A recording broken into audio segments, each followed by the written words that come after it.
Hello friends, welcome to my YouTube channel English with Maya. And कैसे हैं सभी लोग? आई होप अच्छे होंगे फ्रेंड।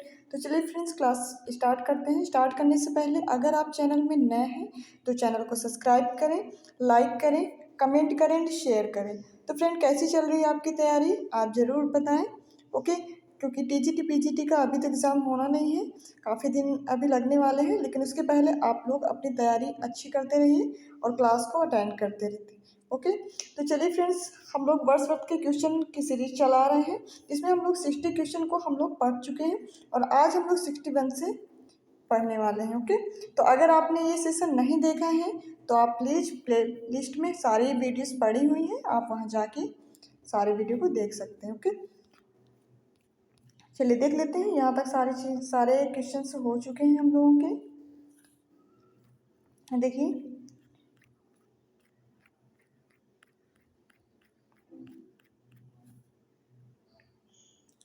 61 से हम लोग पढ़ने वाले हैं।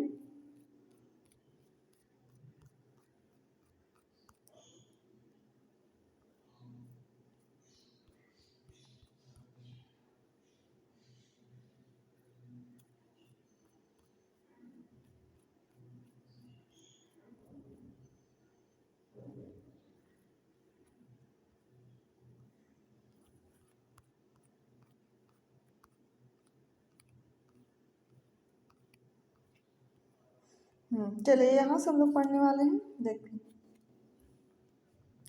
Who called Wordsworth the egotistical Sublime? किसने वर्ड्सवर्थ को बुलाया? क्या इगोटिस्टिकल सबलाइम्स का जो नाम था वो किसने बुलाया वर्ड्सवर्थ को? कीट्स साहब ने, मिल्टन ने, कॉलरिज ने या फिर इलियट ने? तो फ्रेंड, आपको बताना है इगोटिस्टिकल जो सबलाइम था, जो वर्ड्सवर्थ को बुलाया गया था, वो किसने बुलाया था? तो फ्रेंड, उसको बुलाया गया था कीट्स साहब द्वारा। किसने बुलाया था? कीट्स ने। जॉन कीट्स साहब, जो 21 ईयर्स में ही उनकी डेथ हो गई थी, वही उनको बुलाए थे वर्ड्सवर्थ को egotistical Sublime. Okay, so right option आपका बन जाएगा ए। चलिए देख लेते हैं नेक्स्ट वन क्वेश्चंस को। Who criticized Wordsworth for not practicing his own theory in his own poems? किसने वर्ड्सवर्थ को क्रिटिसाइज किया कि for not practising his own theory को, मतलब प्रैक्टिसिंग नहीं कर रहे हैं अपनी पोएम्स में? ये चीज़ किसने क्रिटिसाइज किया वर्ड्सवर्थ के बारे में? टी एस एलियट ने, ईट्स ने, ऑर्नोल्ड ने या फिर एफ.आर. लेविस ने? तो फ्रेंड, इसको किसने क्रिटिसाइज किया था, मतलब किसने उनकी अवहेलना की थी? तो वो किए थे टी एस एलियट साहब ने। किसने किया था? टी.एस. एलियट साहब ने। ओके, सो राइट ऑप्शन आपका बन जाएगा ए। चलिए देख लेते हैं नेक्स्ट वन क्वेश्चंस को। Where does the solitary reaper take place? जो सॉलिटरी रीपर नाम की एक पोएम आई थी वर्ड्सवर्थ की, वो कहाँ पे लिखी गई थी या कंपोज की गई थी? ओके, आयरलैंड में, स्कॉटलैंड में, फ्रांस में या फिर इंग्लैंड में? तो फ्रेंड, ये क्वेश्चन तो आपको सब लोगों को रटा ही होना चाहिए, क्योंकि बिल्कुल इजी क्वेश्चन है। तो ये आपका स्कॉटलैंड में ये पोएम कंपोज की गई थी। Okay, where does the solitary reaper take place? So आपका राइट ऑप्शन बन जाएगा बी, स्कॉटलैंड।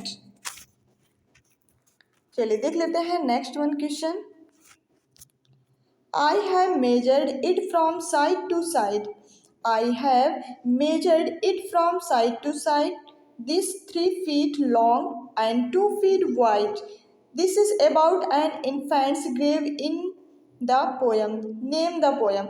मतलब इसमें क्या मेजर किया गया है? I have measured it from side to side, मतलब इसमें जो थ्रोन नाम की एक पोयम आई थी, ठीक है, कांटा नाम की एक पोयम आई थी, जिसमें 2 फीट चौड़ा और 2 फीट से उसको लंबाई बताया गया था, उसी के बारे में इसमें बात की गई है। तो ये वर्ड्सवर्थ की कौन सी पोएम थी? तो आपको पता ही है, वर्ड्सवर्थ द थ्रॉन। क्या नाम था? Wordsworth the thorn. Okay, so right option आपका बन जाएगा सी। चलिए देख लेते हैं नेक्स्ट वन क्वेश्चन को।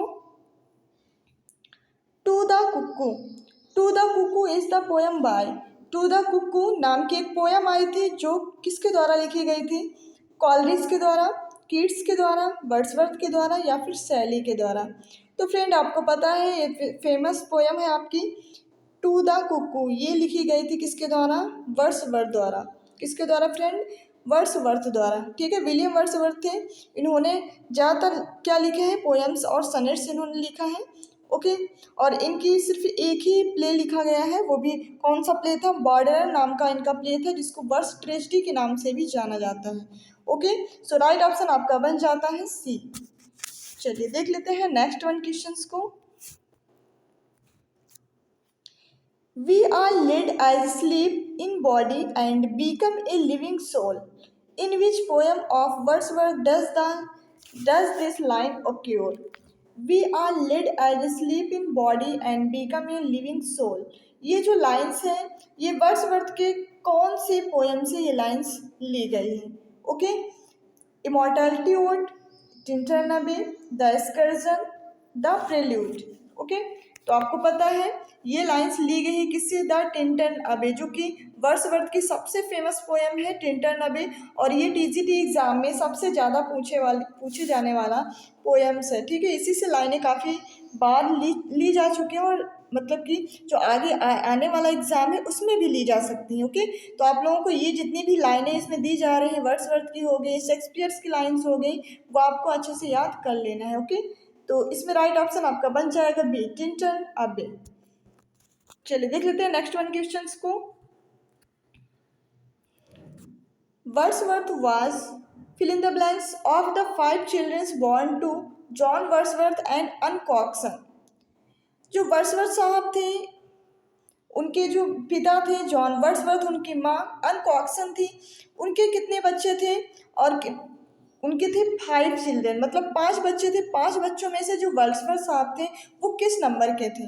ओके, 5th के, 4th थे, 3rd थे, 2nd थे या फिर 1st थे? तो ये तो आपको पता ही है, वो 3rd नंबर के कौन थे? 3rd नंबर के चाइल्ड थे, किनके? John Wordsworth and Ann Cookson के। ओके, चलिए देख लेते हैं नेक्स्ट वन क्वेश्चन को। In 1799, Dorothy and Wordsworth moved back to Lake District and settled at 1799 में डोरोथी एंड वर्ड्सवर्थ। डोरोथी कौन थी फ्रेंड? डोरोथी उनकी सिस्टर थी। कौन थी? सिस्टर थी। तो डोरोथी उनकी जो सिस्टर थी और Wordsworth moved back to Lake District and settle at, मतलब वो कहाँ पे मूव हुए? लेक डिस्ट्रिक्ट की तरफ फिर से गए, और कहाँ पे सेटल्ड हुए? कृष्णा कॉटेज में या लक्स कॉटेज में, डेटॉल कॉटेज में या फिर डव कॉटेज में? तो उस कॉटेज का नाम था डव कॉटेज। क्या नाम था friend? Dove cottage. Okay, so right option आपका बन जाता है डी। ओके, चलिए देख लेते हैं नेक्स्ट वन क्वेश्चन को। What kind of poem is Laodamia? What kind of poem, ये किस टाइप की पोएम थी लाउडानिया? ये किसकी पोएम थी? तो ये फ्रेंड पोएम थी वर्ड्सवर्थ साहब की। किसकी थी? वर्ड्सवर्थ साहब की। ओके, तो ये एक एल्जी थी या फिर ओड थी या फिर एक नरेटिव पोएम थी या फिर कुछ भी नहीं थी? तो फ्रेंड ये जो लाउडानिया नाम की पोएम थी ये एक नरेटिव पोएम थी, क्योंकि नरेटिव पोएम में क्या होता है? एक शेपर्ड्स की स्टोरी, मतलब क्या की जाती है, मतलब उसकी जितनी भी शेपर्ड्स की इवेंट्स होते हैं, घटनाएं होती हैं, वो इसमें क्या की जाती हैं? ऐड की जाती हैं। तो इसीलिए इसे बोलते हैं नरेटिव पोएम्स। ओके, तो ये हमारे क्या है? लाउडानिया एक नरेटिव पोएम्स है, और ये क्वेश्चन पूछा भी जा चुका है, अच्छे से आप याद कर लीजिए, नेक्स्ट एग्जाम में पूछा भी जा सकता है। ओके, सो राइट ऑप्शन आपका बन जाएगा सी। चलिए देख लेते हैं नेक्स्ट वन क्वेश्चन को। Who is the author of the poem the world is too much with us? Who is the author of the poem the world is too much with अस? ये जो poem है, इस poem के author कौन थे? कौन से लेखक थे? कॉलरिज थे, सऊदी थे, लॉर्ड बायरन थे या फिर वर्ड्सवर्थ थे? तो फ्रेंड ये जो the world is too much with अस नाम की जो पोएम है, इसके लेखक थे वर्ड्सवर्थ। कौन थे? Wordsworth, William Wordsworth. Okay, so right option आपका बन जाता है डी। चलिए देख लेते हैं next one question. Wordsworth parents, Wordsworth के पेरेंट्स का नाम क्या था? जॉन वर्ड्सवर्थ या फिर अन कॉक्सन, एना कॉक्सन या फिर विलियम जॉन या फिर अन हाथवे, जॉन वर्ड्सवर्थ या फिर अन हाथवे? तो आपको पता ही है उनके माँ एंड उनके पिताजी का नाम था John Wordsworth and Ann Cookson. Okay, so right option आपका बन जाता है ए। चलिए देख लेते हैं नेक्स्ट वन क्वेश्चन को। देखिए, Wordsworth prelude is a, Wordsworth के जो प्रेल्यूड नाम के एक वर्क था, ये क्या था? ऑटोबायोग्राफिकल पोएम थी, या फिर लिरिकल बैलेड था, या फिर बायोग्राफिकल पोएम थी, या फिर बैलेड था? तो फ्रेंड, जो वर्ड्सवर्थ का जो प्रेल्यूड नाम का वर्क था, ये था एक ऑटोबायोग्राफिकल पोएम। इसमें वर्ड्सवर्थ ने अपनी जीवन की जितनी भी हिस्ट्री थी खुद से लिखे थे, ठीक है। ये खुद से, ये मरने के बाद इनकी जो वाइफ थी, ठीक है, जो इनकी वाइफ थी मैरी हचिंसन नाम की, ठीक है, उन्होंने इसको पब्लिश करवाया था 1850 में। ओके, सो राइट ऑप्शन आपका बन जाता है ए, ऑटोबायोग्राफिकल पोयम है। ओके, चलिए देख लेते हैं नेक्स्ट वन क्वेश्चन को। In which year the prelude was, किस ईयर में प्रेल्यूड को क्या किया गया, आया था? किस ईयर प्रेल्यूड को कंपोज किया गया था? 1805 में, 1850 में, 1852 में, या फिर 1855 में? तो फ्रेंड, जब प्रेल्यूड को कंपोज किया जा रहा था तब उस समय 1805 ईस्वी में। कब कंपोज किया गया था? 1805 ईस्वी में। ओके, सो राइट ऑप्शन आपका बन जाएगा ए। अगर पब्लिश की बात करें तो पब्लिश आप बताएंगे 1850 में। कब है? 1850 ईस्वी में इसको क्या किया गया था? तो फ्रेंड, इसको किया गया था पब्लिश। ओके, ये पब्लिशिंग डेट है और ये है इसकी कंपोज्ड डेट। ओके, ये इसकी कंपोज्ड डेट है। तो ये दोनों ही डेट आप लोग अच्छे से याद रखेंगे। चलिए देख लेते हैं नेक्स्ट वन क्वेश्चन।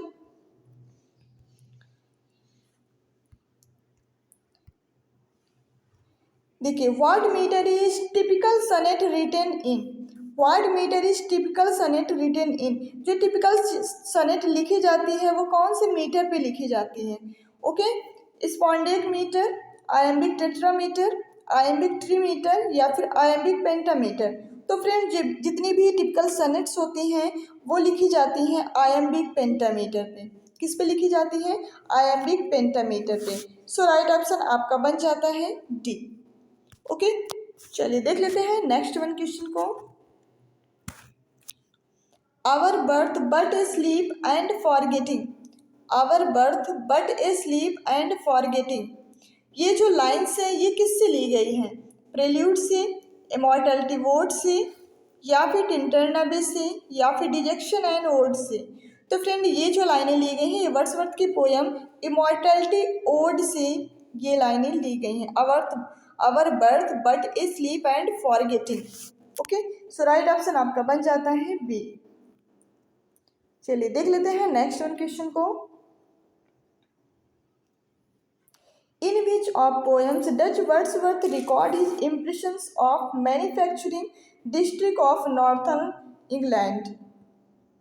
कौन सी ऐसी पोएम थी वर्ड्सवर्थ की जो नॉर्थर्न इंग्लैंड के डिस्ट्रिक्ट में मैन्युफैक्चरिंग को क्या किया गया था? इम्प्रेशन में रिकॉर्ड किया गया था। लिरिकल बैलेड थी, एक्सकर्जन थी, प्रेल्यूड थी, या फिर कॉटेज थी? ओके, सो राइट ऑप्शन आपका बन जाएगा क्या इसका? B, the excursion. क्या थी? The excursion. So right option आपका बन जाता है बी। चलिए देख लेते हैं नेक्स्ट वन क्वेश्चन को।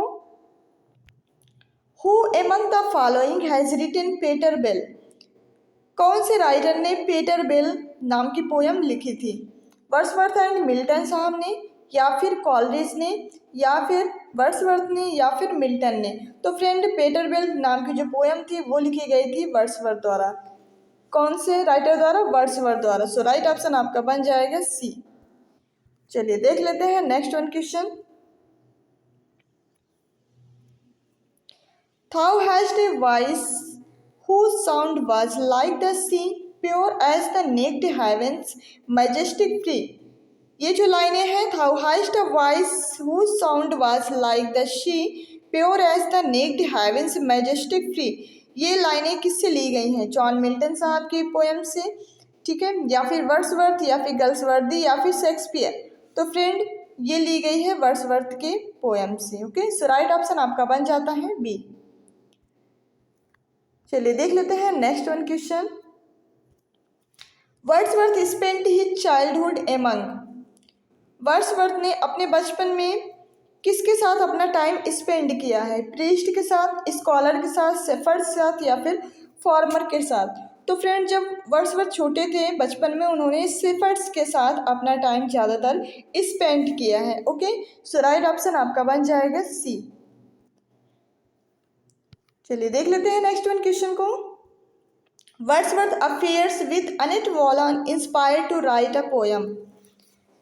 वर्ड्सवर्थ अपनी जो उनकी बिलव्ड थी अनेट वॉलन, उनसे इंस्पायर्ड होकर के उन्होंने एक पोयम लिखी थी। उस पोयम का नाम क्या था? Okay, Vaudracour and Julia, Julia and Charlotte, Caroline and Julia on a beauteous evening. So उन्होंने लिखा था कौन सा? वॉड्राक्योर एंड जूलिया नाम की एक पोयम लिखी थी। किससे इंस्पायर्ड होकर के? अपनी बिलव्ड अनेट वॉलन से इंस्पायर्ड होकर के। ओके, सो राइट ऑप्शन आपका बन जाएगा ए। चलिए देख लेते हैं नेक्स्ट वन क्वेश्चंस को।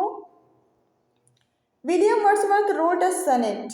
विलियम वर्ड्सवर्थ ने किस पर एक सनेट लिखा है? शेक्सपियर पर, और मिल्टन पर, या फिर अलेक्जेंडर पोप पर, या फिर स्पेंसर पर? तो फ्रेंड उन्होंने लिखा है जॉन मिल्टन पर, एक सनेट लिखा है ऑन मिल्टन। ओके, ये इनकी फेमस सनेट है जो कि एग्जाम में काफ़ी बार इससे क्वेश्चंस पूछे जा चुके हैं। ओके, सो राइट ऑप्शन आपका बन जाता है बी। चलिए देख लेते हैं next one question. Who said child is the father of man. किसने कहा है child is the father of man? Okay, ये जो कोटेशन है ये किसने कही है? हो child is the father of man. Coleridge ने, वर्ड्सवर्थ ने, सऊदी ने, या फिर बायरन ने? तो फ्रेंड इसको लिखा है, इसको कहा है वर्ड्सवर्थ साहब ने। क्या कहा है? Child is the father of man. Okay, so right option आपका बन जाता है क्या? बी। ओके, चलिए देख लेते हैं नेक्स्ट वन क्वेश्चन को।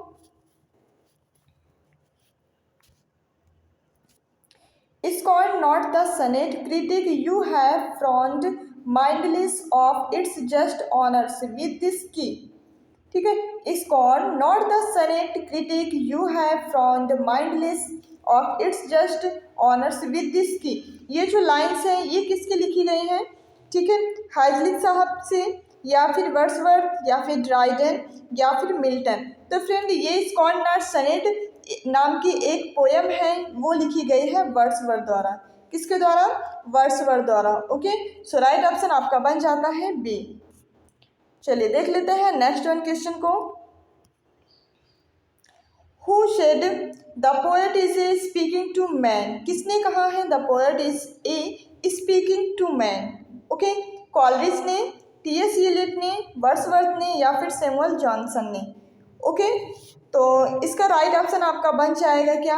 वर्ड्सवर्थ ने। किसने कहा है? Wordsworth. The poet is a speaking to man. Okay, चलिए देख लेते हैं नेक्स्ट वन क्वेश्चन को। Which poem was written after the death of Lord Nelson.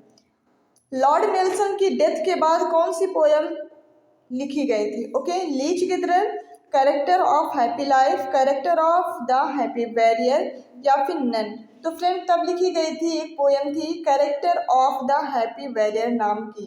किसकी डेथ के बाद? लॉर्ड नेल्सन की डेथ के बाद। ओके, सो राइट ऑप्शन आपका बन जाता है सी।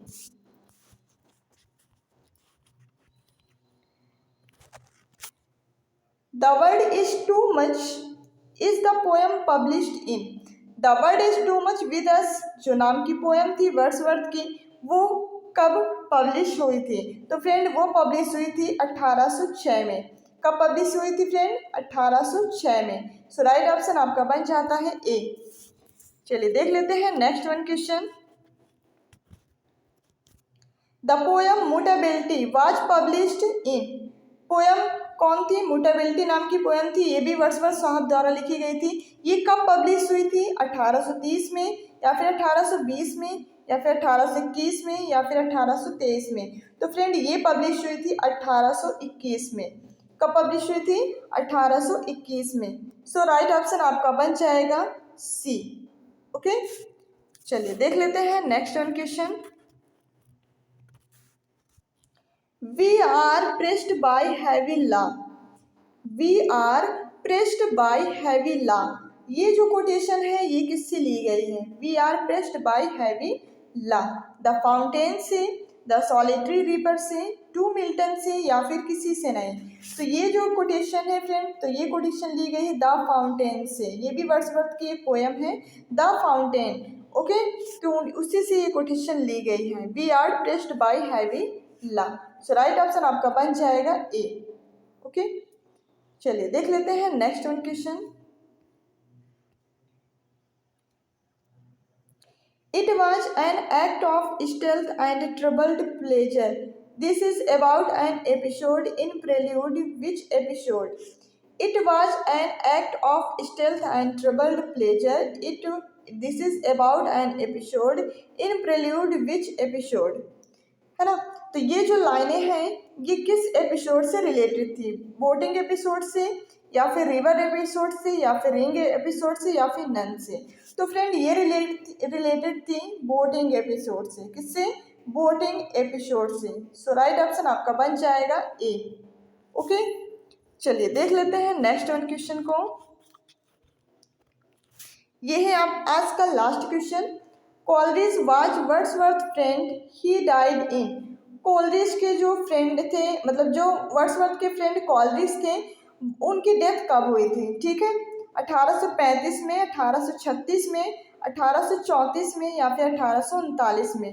तो जो फ्रेंड वर्ड्सवर्थ के जो फ्रेंड थे उनकी, जो कोलरिज नाम की, तो कोलरिज की जो डेथ हुई थी वो हुई थी 1834 में। कब हुई थी फ्रेंड?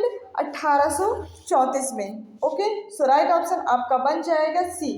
तो ये थे फ्रेंड आपके टॉप 30 क्वेश्चन। आज से आपके 90 क्वेश्चन आपके कंप्लीट हो चुके हैं। वर्ड्सवर्थ साहब के जितने भी बचे हुए क्वेश्चन हैं तो देखेंगे, अगर और भी होंगे तो और भी क्वेश्चन करा देंगे, अगर नहीं होंगे तो नेक्स्ट सेशन अगले कुछ नेक्स्ट टॉपिक का होगा। ठीक है, अदर टॉपिक का होगा। तो चलिए फ्रेंड्स, आप अपना फीडबैक जरूर दिया करें और बताया करें ये सेशन कैसा लग रहा है। ओके, और कितना आपके लिए यूज़फुल है आपके एग्जाम्स के लिए। ओके, तो और चैनल को लाइक शेयर जरूर कर दिया करें, और अगर आप चैनल में नए हैं तो सब्सक्राइब जरूर किया करें। ओके, तो चलिए फ्रेंड्स, अब हम लोग क्लास को ओवर करेंगे। ओवर करने से पहले अगर आप चैनल में नए हैं तो चैनल को सब्सक्राइब करें, लाइक करें, कमेंट करें, शेयर करें। Thank you so much.